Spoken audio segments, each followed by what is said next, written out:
Nō mai, haere mai, welcome. I'm Bruce Munro, and with me is International Relations Specialist, Professor Robert Patman, and this is Global Insight. Come with me on a quick global tour. In China, drought and heat waves are causing the government to fire up climate-polluting coal-fired power plants.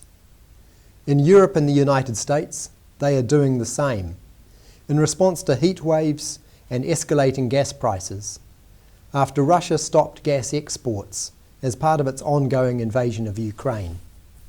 And in northeast Africa, millions of people are threatened with starvation because a conflict and drought-fueled famine is being made worse by a lack of grain exports from war-affected Russia and Ukraine. A conflict and climate combining to produce a perfect global storm. Welcome, Robert. Morena, Bruce. We've had droughts before, Yeah. We've had wars before, we've had famines before. Is anything different happening this time?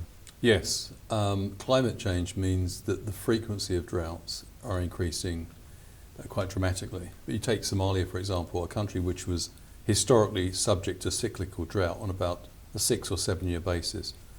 That is now occurring about every 3 years. So it's having a major impact. And drought, of course, is not just confined to countries like Ethiopia and Somalia in the Horn of Africa.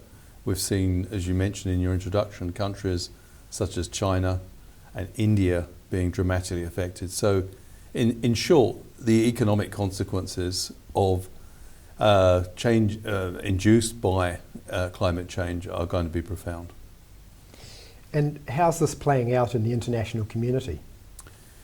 Well, probably not as well as we would like, because as we see, the conflict in Ukraine has had a direct impact.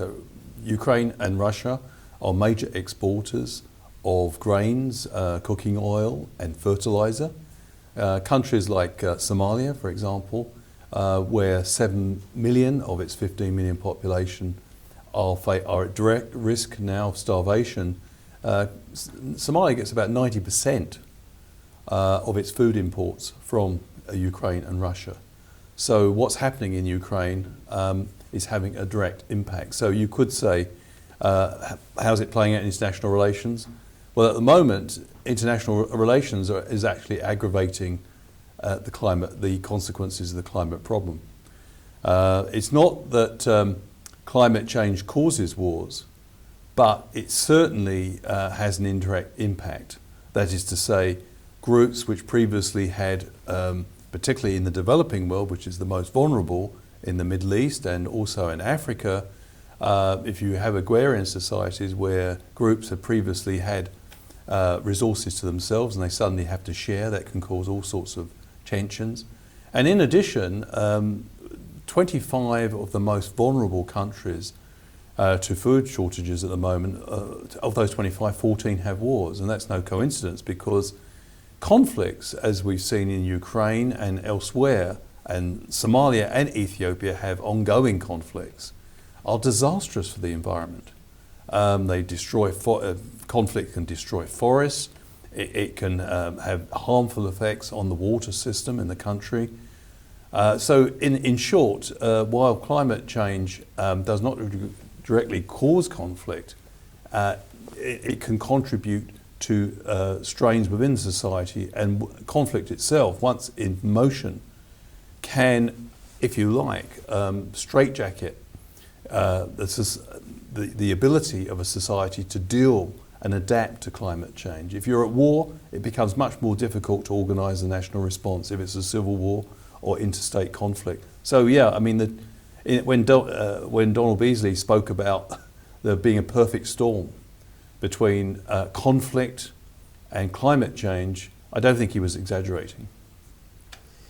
So how do we stop this becoming the first international climate change war? Well, I think with great difficulty, as we've seen with COVID-19, the lack of ability to work together cooperatively. With COVID-19, we've had a situation where the rich developed countries largely hoarded vaccines to themselves, and the South, the poorer countries, have been asked to look after themselves. There have been some efforts to bridge the divide, and at the moment, with regard to this prospect of a perfect storm between climate change and conflict, there doesn't seem to be the willpower at the highest levels. I think if we are to answer the question directly, there's two types of measure that need to be in place. In terms of institutional change, and we've already discussed this at length, but it's crucial, we need to end a situation where powerful countries believe they have a right and can use the veto in the UN to assert their sovereign interests at the expense of others.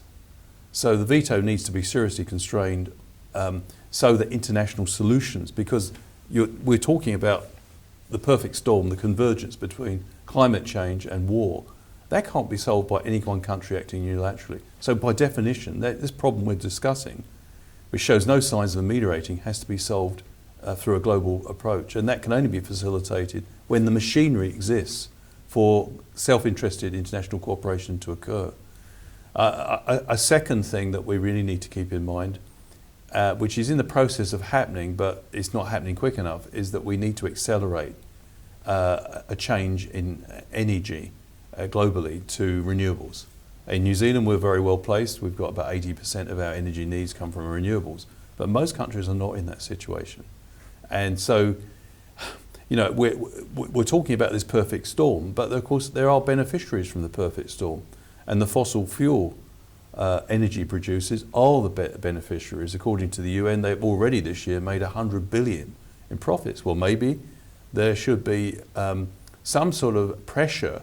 Again, the lack of international leadership here stands out a mile.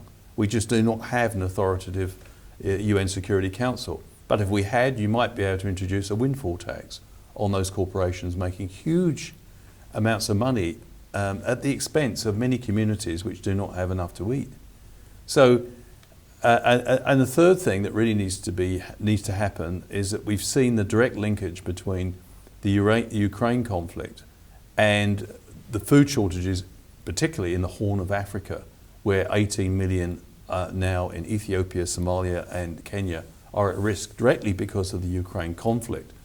Mr. Putin said that he will only allow unfettered release of those grain stocks from Ukraine out of the Black Sea when sanctions are lifted. But the sanctions were put there because he invaded the country. So it's a very precarious situation. I think the lack of diplomatic solution to the Ukraine conflict means that the best way of alleviating the consequences of the Ukraine conflict is to try to support Ukraine as quickly as possible to eject the invading forces from its country and end the crisis and end the war, because clearly its global ramifications are quite clear. But all these things are quite problematic. So it's very difficult at the moment to be optimistic, Bruce, and say, oh yes, if only we just take this measure, that this should quickly ameliorate the problem. The crucial thing is we need a recognition at the highest level, particularly amongst the most powerful countries, that they cannot treat the world in compartmentalised terms. These problems don't recognise borders, and we need the international machinery to deal with them. Thank you, Robert. And thank you for watching. Catch us next time on Global Insight. Mā te wā e hoa.